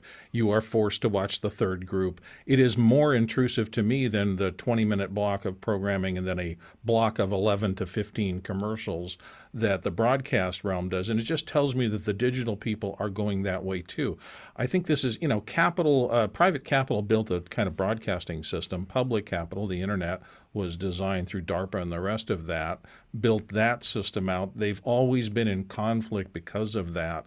And I don't think it's going to change. And I think we're going to end up with some weird hybrid where they're little annoying commercial ideas, something that's going to try to be a revenue stream is never going to go away from anything we truly love, whether it's you're paying the subscription, you're paying for the advertising with your attention time or something.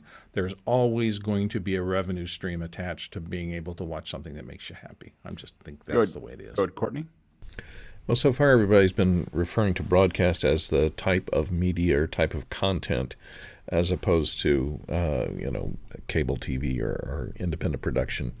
It could also be interpreted as technology of transmission, which is changing. We're going to a transmission standard eventually of ATSC3, we're currently on regular ATSC for terrestrial transmission of signals to homes, which is not using cable, it's direct over the air. And that transition is not mandated with a drop-dead date. So although it's available now, ATSC3, it will be mandated into television receivers. And if you look at ATSC3, it is a digitally delivered packet type network. So it can contain streaming video and it can contain a lot of the digital assets we get over the internet now, only it'll be broadcast wirelessly. But the problem is, although they haven't instituted it yet, a mandatory incorporation of ATSC3 tuners in receivers, all television manufacturers, they have not mandated a transition date for the television stations. So they can transition at their leisure, and ATSC3 is not backward compatible with ATSC1. So they will have to dual transmit for a period of time, and so it's going to be a very slow rollout. And how this will affect the content is debatable. And by the way, Jeffrey pointed out to me, I had swapped it. I jumped into this one. Did I say that we were talking about working with talent today? I did, didn't I?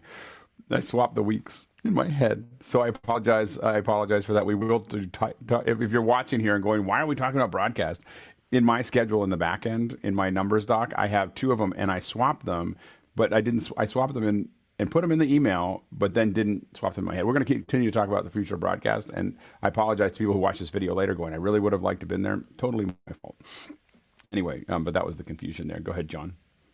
I think Courtney brought up some real interesting historical things. I'll date myself. In the late 60s, I was an undergraduate studying radio, television, and film, and there was no UHF. You didn't switch the channels.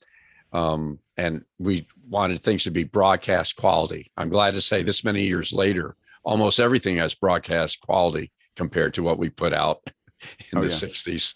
Oh, yeah. Yeah, and I think that, as we start to see advertising have more and more trouble being able to grab onto things, I do think that there is and the cost of production has dropped dramatically, and the ability to get out in front of people has dropped dramatically. Those things tying together have created a situation where everyone can be a broadcaster, whether it's a church or a organization or a corporation or whatever. If you can figure out a way to serve your market, the mistake that I think that a lot of organizations make is that they want to just talk about their product, whether that's a nonprofit wanting to talk about the climate, whether that's the corporations especially. They are very focused on, how do I talk about the thing I'm trying to sell you? That's what I should do. It's a 30-minute commercial instead of a 30-second commercial. But that's not really how you get people to show up. How you get people to show up is to serve your market. And a good example would be something like Salesforce, does a pretty good job. They're getting better at it of just making lots of content that serve business. The people who would buy Salesforce, they're doing lots of content with, just discussions with Mark Cuban and discussions with folks and things that are interesting to their market. And so the idea though is to create lots of content that serves that market as opposed to directly trying to sell what you're doing. And that is, and the further away you can get from trying to get a direct sell, the more you can create that content and create viewership that you might actually use advertising to drive to, but that's going to build a much better relationship. And as all these organizations get their head around that idea of corporations and organizations building their own content, and as those become more successful, people just run out of time. Yeah, but even back in the 60s, the programming was like the styrofoam to hold the commercials apart. It was just to do the programming. But what really I think is different is we had a thing called a fairness doctrine. Right. And the 3 news channels is where we got all our news. So if you contrast that with Facebook today, right? Well, and I think though, but I think that I think we're about to reach a Tower of Babel moment where suddenly everybody just goes everywhere, and there's not going to be a central place that we get news, and there's not going to be central places that we get those things. And we can talk about whether that's good or bad. But I do think that we're at that because that centralized process has stressed everybody out. A lot of people have different opinions and different things and everything else. And when it blows apart, I think people will go back to their digital communities, which may not look like their physical communities. Go ahead, Sky. Well, you reminded me of the Firestone hour, the something hour. And they sponsored by a thing, but it was a comedy show. It was a stand-up act. It was an interview, something, but they were direct sponsors, but it was the star that was the entertainer sponsored by. And so I'm curious if we're going to be reverting to that when you talk about. I don't think you don't need to be sponsored by. That sponsor could build their own content. Like they don't need to sponsor any content. They can just make it. Like they don't, and so they don't need to be the sponsored by is because someone has a good idea and they need money. A creative has a good idea and they need to make money, so they go out and get sponsored by. Whereas, so like we get back into you can make money on it. You can make money indirectly. So we've talked about the cooking thing a lot, and the thing that we pay a lot of attention to. The cooking is a good example of Allclad could just do shows about cooking. Amazon is the number one company that could do something with this because they could deliver you a meal that they had a video show about from Whole Foods. Well, like that is the most like direct, I'm going to build you something that's great content. I don't have to ask. I don't have to advertise it. I don't have to do anything. I just have to tell you it's there, and you're building up this huge listenership. And as more companies do something like that, they don't need to sponsor it. The two things are that the CEO paid a lot of money for that logo, and for the Chris and I will, for the amount of times we've heard make the logo bigger. Yeah, but there's and to the other point would be the if Robert McKee's quote, if your story is about what your story is about, you're not doing right. That's the Hollywood concept of Hollywood thing. But what I'm saying, like, so I can tell you as someone who's done probably in the last decade, I've probably done $30 million of work, and almost none of it had a logo on it. Content marketing, like none of it had the corporations that were doing that did not want their logo anywhere near it. They were pushing ideas, they were pushing a platform, they were pushing a thought process. So to think that they need to have their logo on it is it's an old fashioned way of thinking about it, and it doesn't mean that you can't put your logo anywhere. The wannabes as well. There's versus those that are there. You've worked for a much higher level than some of the regional people. And it takes time for us to educate people. Jeffrey and then Chris, and then we'll move to questions. Yeah, I've gotten away from sponsorships on my videos ever since the whole GoToMeeting. Years ago, we were all on GoToMeeting, and we were all making money off of GoToMeeting, and then that just kind of fell to the wayside. Mm-hmm. And then I realized a lot of my videos were promoting something with a link that went absolutely nowhere and did nothing. And I thought to myself, well, if they stopped doing it in early 60s TV, promoting stuff like that, so I should probably do the same thing, make it more agnostic. That makes my video more evergreen. rather than expirable. And I unless it's sponsored for a specific reason, like I'm going somewhere, then I'll do that. But otherwise, no. Go ahead, Chris. I think it's great that you're talking about you're doing videos without a logo, but when you say that, what do you mean? Because if I run a video for work wants to see our logo in that video. Right. So you can put the logo in. The problem is that for the next generation of viewer, logos equal corporate, and corporate means they won't watch for very long. So it depends on who you're marketing to. It's just that lower third or whatever, all that graphic stuff. It turns off a huge audience that just decides that that's some kind of ad, or it's corporate, or it's whatever. It's not authentic. Is the thing that you get into.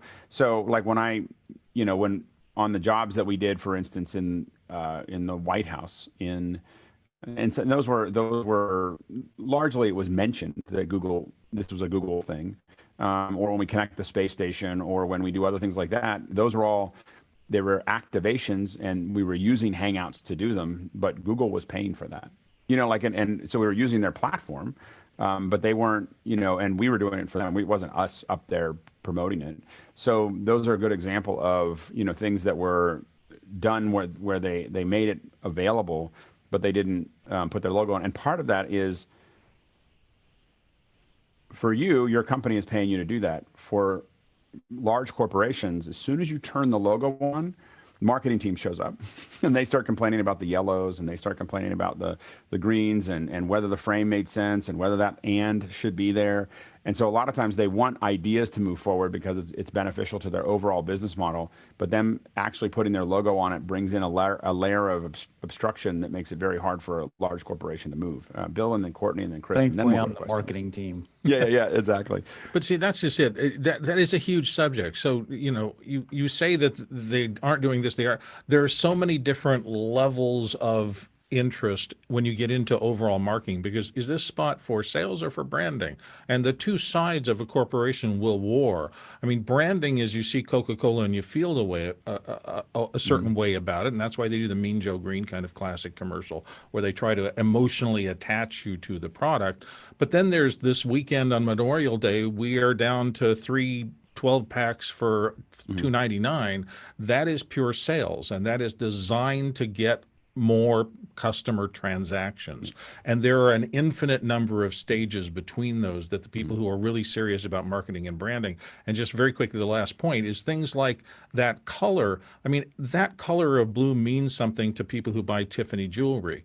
And I have seen knockoffs try to do the same blue box or something really close to it, and they get whacked by the lawyers at Tiffany because it means something, and they've made it mean something through branding over the course of decades. Right. The question is does branding oversight just community and relationship? And I'm not clear that it does. And a lot of this, we have to remember, keeps on coming to us from the 50s when we had a couple networks. I don't think it overshoots, but if you buy a cheap piece of junk and it's in a blue box with a blue ribbon, but if you don't build a feel brand, the same way. If you build a relationship with your audience, they're not going to really care. Like, they don't care. You should still pay attention to all those things, but on a and again, they, in their main branding, they want to make sure all those colors are right. But a lot of times what they do is a lot of organizations will pay for things. They're going to have those discussions that aren't going to include the marketing team. That's what they want to do, so that they don't have to worry about that. It might happen to use Tiffany's something or other, but it doesn't have to be a Tiffany branded thing, which means they don't have to worry about the colors. Well, just in our world, I would say if I see newer on something, I know it's going to be hugely inexpensive and probably won't last a long time, and I'm fine with that. Right. If I see Black Magic, that's going to mean something different to me. And if I see Ikegami or Millennium DXL, I'm thinking, okay, I'm paying a lot of money, but I'm getting the absolute best possible the question is like, quality. Regardless, and Blackmagic doesn't, isn't paying for anything here. But I'm saying that we buy a lot of Blackmagic because we know how to use it and we know what it's useful for, and we've had discussions about it. And they're not underwriting the show. I just want to make sure I say that correctly. But they are. But if they did something like this, they could build up a huge community. And all those other little bits don't matter as much because they're connected to the brand. You know, they're connected to the brand in a relationship, not old-fashioned marketing. Go ahead, Courtney. Well, I might point out that on-screen burned-in logos in the corner, et cetera, didn't evolve out of marketing and branding. It evolved out of digital rights management and attribution, because when digital duplication of video became a reality, there was a lot of copying and stealing of news stories, et cetera, and as a way for the different networks to protect their content. And it didn't really have to do with branding or anything. Later, it evolved. Once Fox got a hold of it and started putting animated logos in the lower corner, they started using it for marketing. But its main reason was for rights management, digital rights management. Good, Chris. Last word, and then we'll go. It's funny that he brings that up, because we had a meeting about this a few weeks ago. I wear a shirt that says APS and has our logo on it, and they still want to see it at the bottom corner. Yeah, and I literally won't show up if I have to put a logo on. Like I just won't do the training or won't do the talk if I have to put a logo on. So it's a definitely different view. Next question. Joshua Nicholson of Orlando said, oh, I'm sorry, I just knocked it over because it was pre-done. Let me see. Let me go to answered and I'll read it from here. Is there any recommended gear for live streaming Zoom kits to send to guests? I'm looking for a way to send the minimum amount of equipment for the maximum impact. And I'm going to apologize. We're going to try to go to the broadcast discussion around broadcast, and this is my fault. Please save these questions, and we'll do talent next week. I promise. I apologize for swapping this out, but that's a talent question which we'll be able to address. So sorry about that. Next question. Okay, moving to Roman Kuryak's question. Do you really trust the remote production for big scale events? It's kind of halfway in between. I think you have to at some point, but we've had to this time, and it hasn't always worked. Go ahead, John, and then Carl. Yeah, I guess this is the thing that scares me, because we had a internet failure on a big event, and we're getting ready at Monterey to do bigger events, and we don't have that many pipes here in Monterey. And what really happens when it's not your fault because the internet had a major problem and you had all that investment? And we break it up. We have satellite, we still bring satellite trucks, cellular, all those things are things that we try to figure out how to do to make sure that there's not only one provider, but one way of getting out of systems. As soon as people start spending millions of dollars, you need to have a couple different ways out. And we've had our terrestrial line get cut, and we have satellite still running, or vice versa. And if you look at like DNC 2016, they had a huge rain, like painful rain that came down in the middle of one of the evenings, and almost all the broadcasters fell apart. But you will notice that the YouTube stream was rock solid. Anyway, go ahead, Carl. So last weekend, the Formula One Grand Prix had a fiber optic go down between the track and the largest city nearby, Bologna. So that's actually all Formula One for the last few years is remotely switched from the UK. The only thing that's controlled at the track is there's a director who does the actual track side cameras, not the onboards. So essentially they get told what car to follow. They tell the camera operators what car to follow, and that was it. That was the only stream that could go out because the fiber went down. So the local cameras and the local director who was switching the local cameras, they sent their feed via satellite back to UK, and they simply put that out in the mainstream out the broadcast. But the UK actually gets 100 cameras at 4K at 50 frames a second going from the track back to the UK, and that's where they do all the switching. Go ahead, Stephen. I just want to say failure is yours. You cannot get rid of it unless you have it in a contract where somebody else owns it. It always comes back to you. You have no choice. I saw a quote the other day that I really enjoyed on LinkedIn. It said, trust arrives on foot and leaves on horseback. So it's just it's just that it takes a lot of time to build up an audience, but it doesn't take very much time to lose them. All right, next question. And it comes from our own Stephen Kimbrough here in the panel from Berkeley, California. So narrowcasting is really a model, or so it appears, for companies and organizations. This is a way to get content and or messages. So there goes the advertising funds for broadcast. We're seeing more and more corporations, build studios because they're especially if they have a narrow market that doesn't really make sense for broadcast, and they want to engage folks. Where we design those studios for them, so they're definitely building them out to have more of a direct connection with their audience as opposed to advertising. Now they may use the advertising to drive people to their content, and then but then the goal is the advertising is really to bring them to the content, and it's a classic content marketing move. Go ahead, Bill. Well, we speak about this in the advertising industry a lot as market fragmentation. It's been a challenge for the last 20 or 30 years since the model of the old ABC, NBC, CBS, and everybody else was kind of in the secondary tier. And now you've got 57 channels with nothing on, famously from Bruce, but 150, 250 channels available to you. So this fragmentation is just a part of it. I do wonder, I think that probably the aggregate amount of money spent to try to get people to products to increase sales probably hasn't changed much, but there are just the media buyers and the other people who have to deal with this practically from their desks every day. Their jobs just get more and more challenging because there's not now 20 places to consider for a media buy. There's 20,000. Well, and one of the that's reasons difficult. One of the reasons this conversation is important, why I had it in this week and I screwed it up and then I moved it to another week for whatever reason, is iOS 14.5 is going to cut the knees out from under a lot of the data acquisition that's going on, and this will be the beginning of an unwrapping, of the way advertising works, and so companies are going to have to figure out ways that they're going to build more of a. I just think that a lot of times when we think about broadcast, what we've built here is a relational.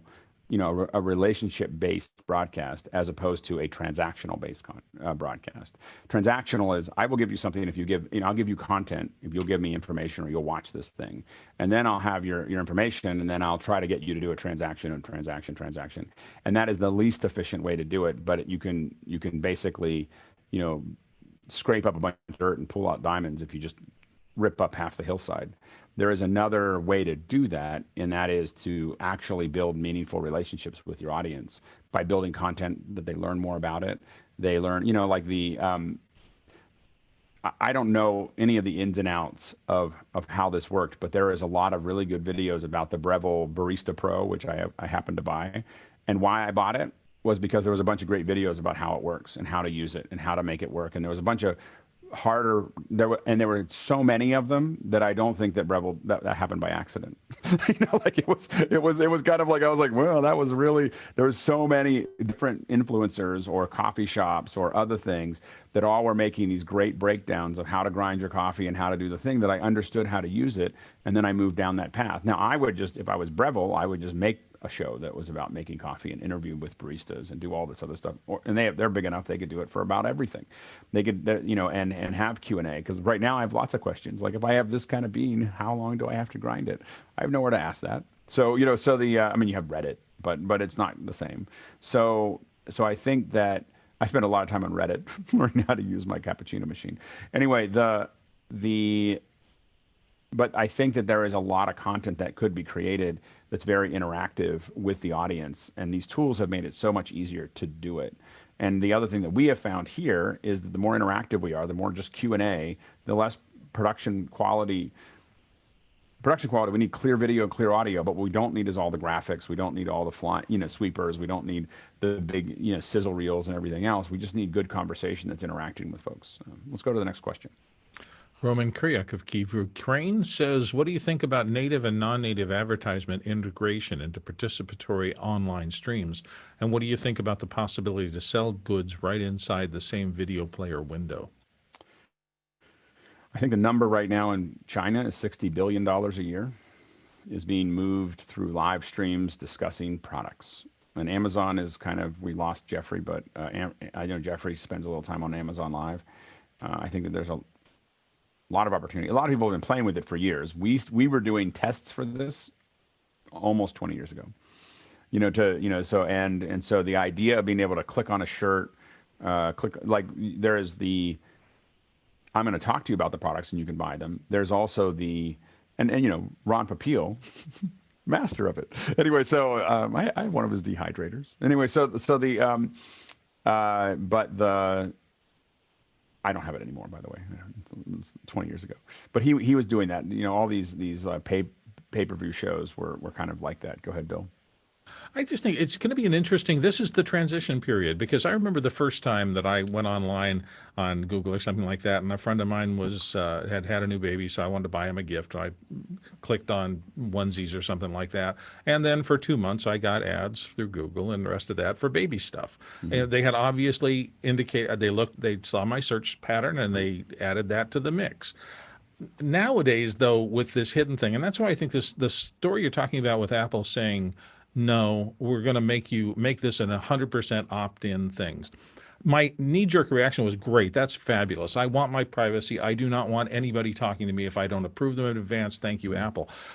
My thought about it has gotten a little more sophisticated because I don't think I understand what I'm going to miss, because there was a part of that. If you were a Car Talk guy and you watched Car Talk, you got the advertisements that they understood would be relevant to you, and you saw new products and new techniques that you might not be aware of that really were rational for your life and what you wanted to go out and shop for and buy.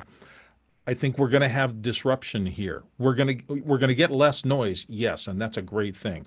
We're also going to get less opportunity to learn about things that are relevant to us, because you're short-circuiting the entire process of defining yourself. We learn a lot here from each other. Absolutely. And so we want to look at, like, when we look at discussions, imagine there were 10 or 15 groups like office hours that were all talking about, you know, for each one of us, that was not 10 or 15 of general groups, but like whatever we were interested in, that we were part of, that there were these discussions going on. I will argue that we'd probably learn more in a real way and we'd probably buy more in a real way than if we are just getting these raw ads that AI is trying to figure out. It's that we're learning about those things contextually. And, you know, you watch how people, like with cooking, we're not there yet, but imagine when this cooking stuff gets bigger, you'll see a chef come on and you'll see a whole bunch of questions of Mukana. Well, what knife are they using? And boom, they'll buy that knife, you know, and they'll buy it while they're watching. Like, I'm just going to get the same things that they have, that, you know, that type of thing. Go ahead, Stephen, real quick, and then we'll move on. Yeah, to the knife thing, Analog did a thing in the pre-world where they put stuff onto the cruise ships, and they have the cooking classes. Nothing was said about this being sponsored by Analog, but they threw in this wonderful little 6-inch knife that is not on their webpage. You have to search for it, and they sold over, what I want to say, 10,000 over 4 years of sets with that knife in it. Right. Yeah. No advertising really that anybody saw. They just liked the knife. Yep. Jason. Well, and along those lines, I mean, I'd had one for long before I knew about Leo, but how many people bought a PR40 because Leo Laporte, legit podcaster, you know, just started talking about them? I'm positive that that Bob Heil never paid for advertising. He didn't need to. And Leo he just won gave him to something Leo. randomly. No, Leo ran. I think he won some little thing where he won the pile. That's right. The Heil down south. And so it wasn't even, and all of us bought it. I got a bunch of them, you know, because of that. Go ahead, John. Somebody was joking with me that sometimes he thinks Office Hours this is a home shopping channel for Black Magic, because we love him so much, and you get on and get it. But, you know, our systems are, you know, mixed pre and a Black Magic, but it's because it works. It does. And you know, we're constantly switching. We're like, oh, we can find a Polson to do that, or we can do this, you know, like we're not, you know, and it's hard to figure out how it would be if we had sponsors, you know, like it would be, you know, we're just deciding what makes sense because it makes sense. Next question. Sky Gleason of Seattle says broadcast is big business funded by big business that needs big audiences to keep moving. Where is the money in narrowcasting to fund the small business? I think it's going to be some form of subscription and sales. Go ahead, Bill. I mean, like product sales. So on broadcasting, it's pretty inefficient because you're broadcasting out to millions and you're hoping for hundreds of thousands of sales.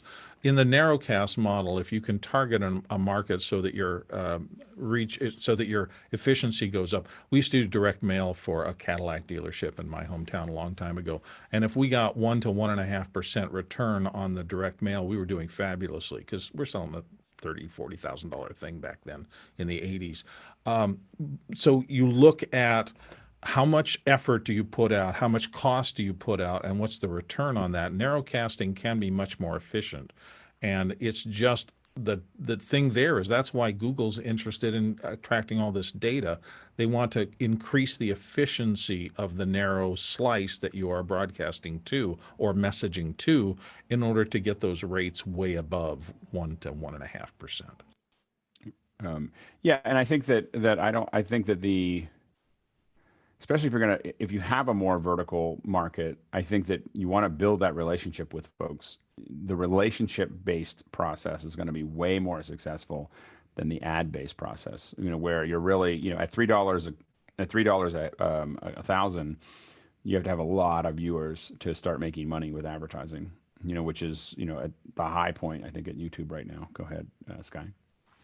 Well, and that's the show don't tell, your concept earlier about product placement, putting the knife in a thing, and then it's like, oh, I want to have that knife. It's rather than shoving the knife in your face and saying you must have this thing.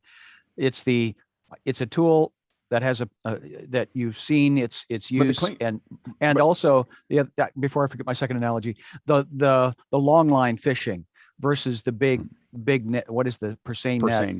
Persane is just horrible on the ecology. You barely get the fish that you want, but the long line fishing gets you what you want, and you still that's here in the Pacific Northwest anyway. It's a thing they've really moved to try to keep from killing everything in the path of that big net. Yeah, and I think that the thing is, if you look at like a cooking thing, again, if you attract a large enough audience that's really attached to the host and really want, over time, that large audience doesn't have to be millions, it can be thousands, but one of them works at a corporation that says, hey, I'd love to do the cook along, and then that generates a bunch of revenue, and that but it's from that relationship. It's not from a shiny show. It's from a relationship with the host, and that's the thing that you want to keep building. And also we eliminated all that middle infrastructure that may not be necessary. I mean, that's what the distributors are a huge chunk of that cost between the artist and the audience that take the 80-90%, and then Carl. So in Australia we have a national broadcaster, the ABC. They're actually owned by the federal government. It's not like the BBC. BBC is actually a corporation that has government funding. The ABC is actually owned by the federal government. It's steered by the federal government by legislation. Most of the money that actors will make in Australia comes from DVD sales and selling of shows from the ABC over the pond to America and the UK. Yeah. So our commercial stations are just doing reality, and they don't sell overseas. ABC makes content by legislation, which means it has to be good quality with good quality actors.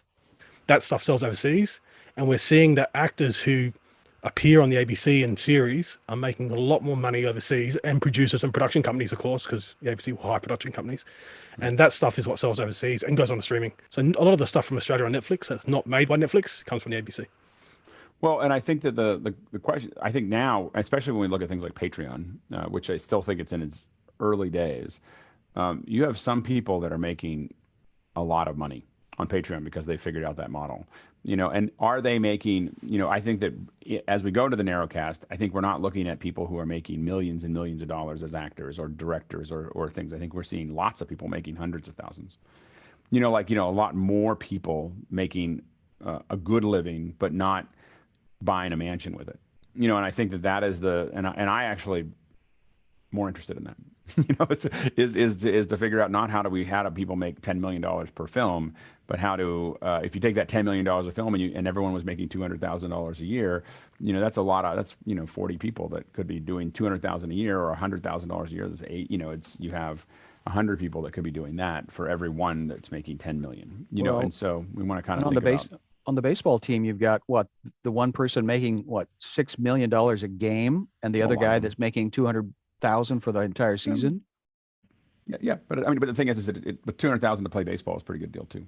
You know, like That's my point, though. But is $6 million a game really? Is that other person that much value? It is to, you know, it's market value. It's what they're worth on the market. Sells All right, a lot of beer. Yep. Next question. Okay, moving on. Alexi of Fort Worth, Texas says, can you keep aesthetics and production value high while maintaining engagement? You definitely can. What I'll argue is that you don't have to. You know, the thing is that like we pay attention to the very basic ball handling skills, which is good audio and good video and some good lighting. We are not trying to put big lower thirds and swing things around and cut to the next big thing. We keep on looking at how do we, you know, just make it a great conversation. And we haven't tried to grow it yet. But the thing is that we are figuring that stuff out. When you increase interactivity, you can decrease the amount of the distractions that you put in there to try to keep people awake because you're just talking to them with no interaction. Go ahead, Bill, and then Mickey. So one of the biggest buzzwords now in content creation is authenticity, and that it reminds me of cinematic and video equipment and stuff like that. No one knows really what it means, but everybody understands that engagement that Alex is talking about, that you know, I'm interested in what you have to say to me because I've heard some things and I think I'm going to learn something here. That's engagement, and engagement is the holy grail. High engagement with low production values still works. Low engagement with low production values is eminently ignorable, and we do instantly.